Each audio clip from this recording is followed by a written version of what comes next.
Hey guys, welcome back to another episode of Generation Old School. If it is your first time passing by the channel, my name is William. On this video, I want to talk to you about my 1941 Buick Special Sedanette, a car that I've had for at least a month. I have not been able to drive it because it had a misfire. I'm going to tell you a little bit about that in the video. I hope you enjoyed this video. I hope you like the car. Please support the channel and let me know if you like the type of videos that I'm doing for you by giving this video a like. This car is original from California.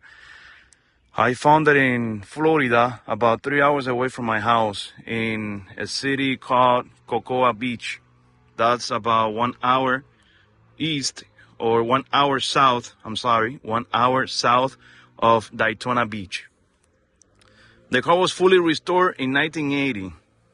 This car belonged to a guy in California who, after passing away in 1972, his son decided to sell it to the family who I got it from that lived in Florida. The car was transferred from California to Florida, and in 1980, the family, the second owners, decided to restore the car. It was not in these conditions. It was pretty beat up.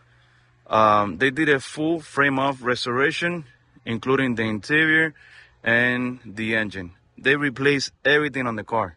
They threw away every single chrome, the radiator, and they only kept the parts of the car that were salvaged. And this is the result. The car has the original Buick valve-in head, 8-in-line engine.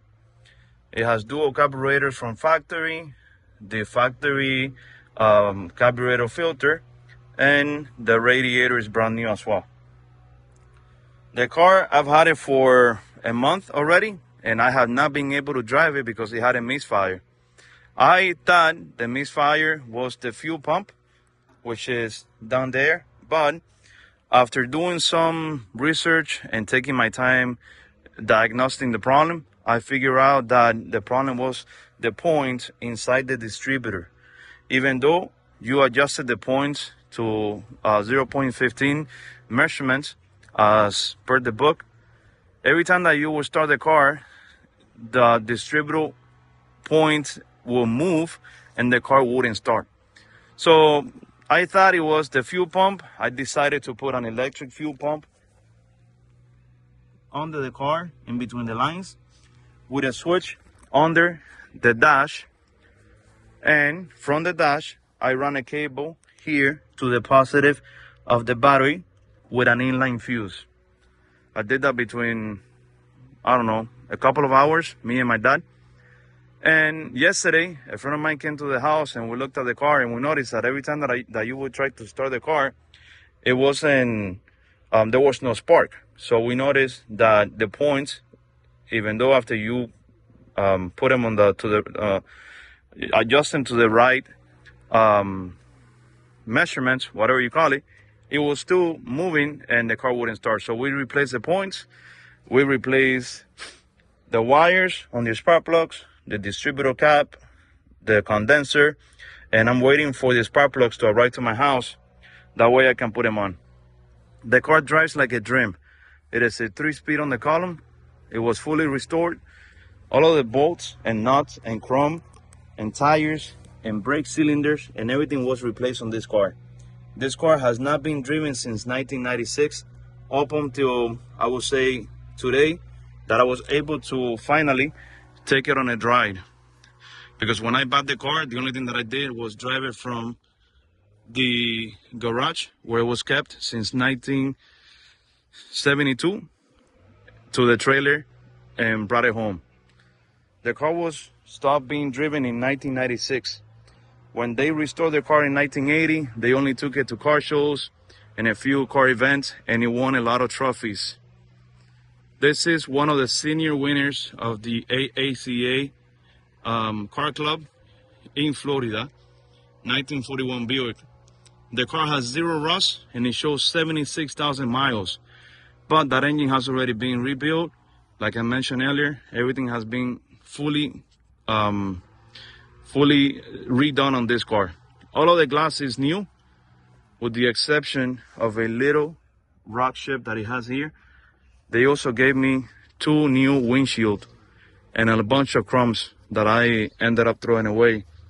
Something that probably I shouldn't have done, but the chrome was in really bad conditions, and some of the chrome was salvaged, but I really don't have any more space to continue keeping crap and parts from cars that that people give me every time that I have a new car. The car has a compass here, has a clock, the glove box, radio, and all of the components of the dash, like the accessory lights. Steering wheel is in very nice conditions, as well as the door panels and the headliner.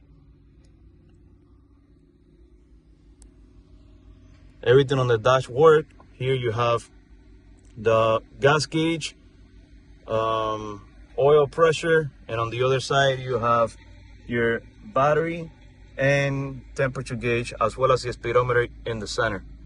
Horn works, and here you have an ashtray. This is a flashlight in case you break down somewhere. Even though the car is pretty big on the outside, I don't know how big it looks now on this video, but even though the car is pretty big on the outside, it's pretty small on the inside, and not a lot of ventilation comes in through the windows and the front of the car.